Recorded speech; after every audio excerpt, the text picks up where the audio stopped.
Bowen family systems theory and Buddhist practices. The theory postulates two opposing elemental life forces. One is a built-in life growth force towards individuality and the differentiation of a separate self, and the other an equally intense emotional closeness.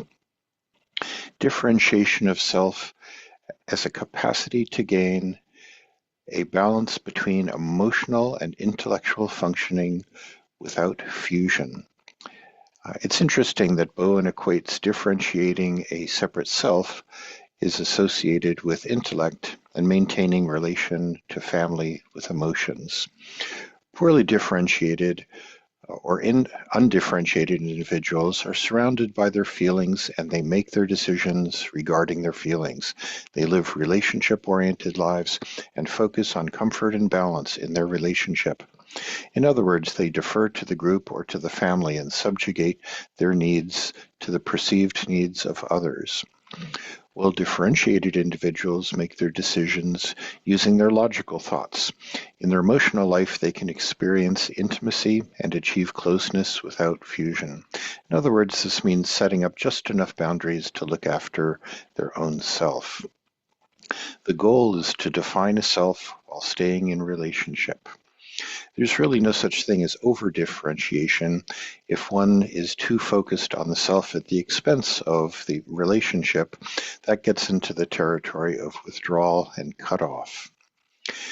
Now, similarly in Buddhism, there's a concept such as anatman or anatta.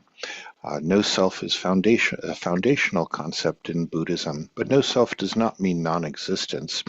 Rather, it means that many of the ideas we have of what our self is are delusional.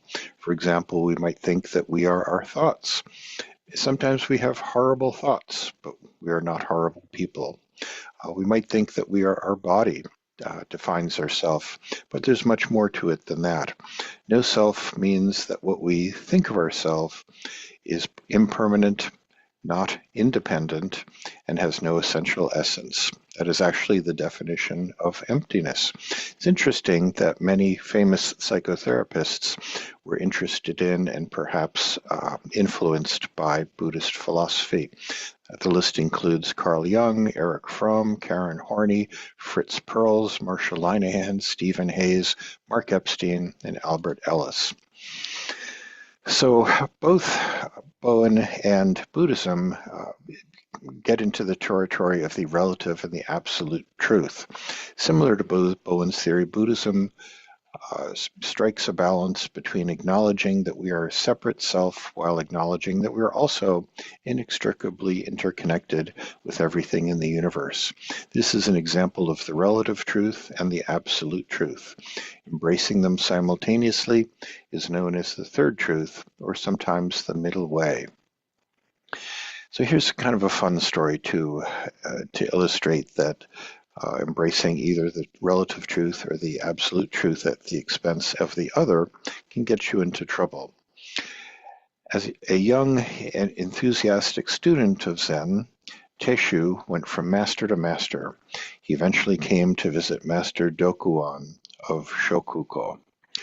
Desiring to show off his profound understanding of the intellect of Zen, Teishu said to the master, "The mind, Buddha, and sentient beings, after all, do not exist. The true nature of phenomena is emptiness. There is no realization, no delusion, no sage, no mediocrity. There is no giving and nothing to be received." Master Dokuan sat quietly, smoking his pipe, and said nothing for a moment. Then, without warning, he reached out and shrewdly tweaked Teishu's nose, giving it a hard twist. Teishu cried out in pain and anger, clutching his face.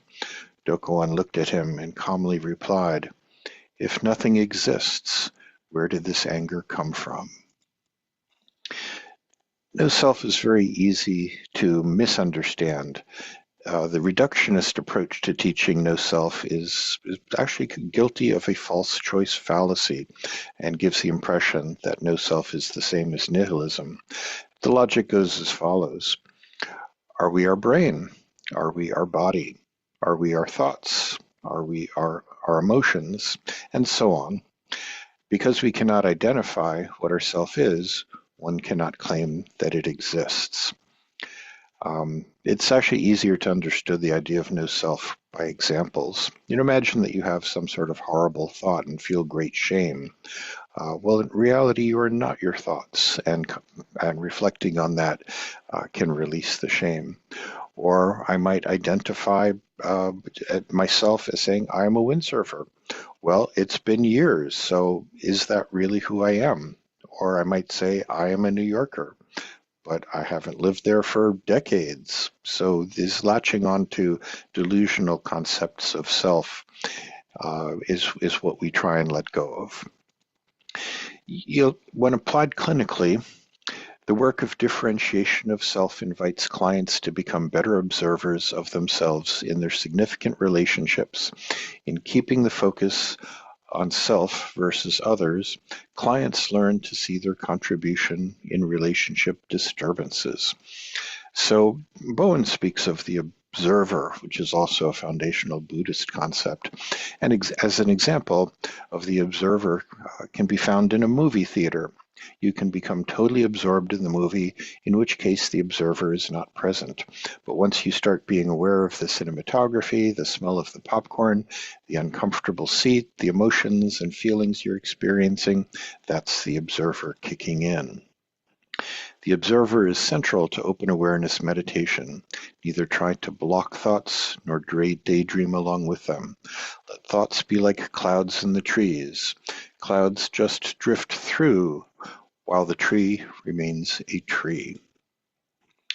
And you can try this for yourself. To experience this, try meditatively counting your breaths.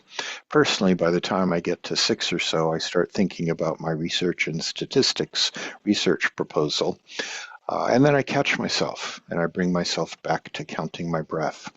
When you catch yourself, that's experiencing the observer. As a recap, both Bowen family systems theory and the Buddhist idea of Anatman stress the idea of balancing two opposing truths. We are separate individuals and we are part of a bigger system.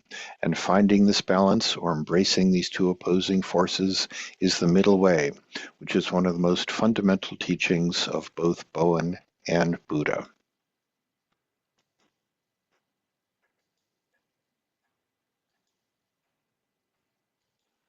Thank you.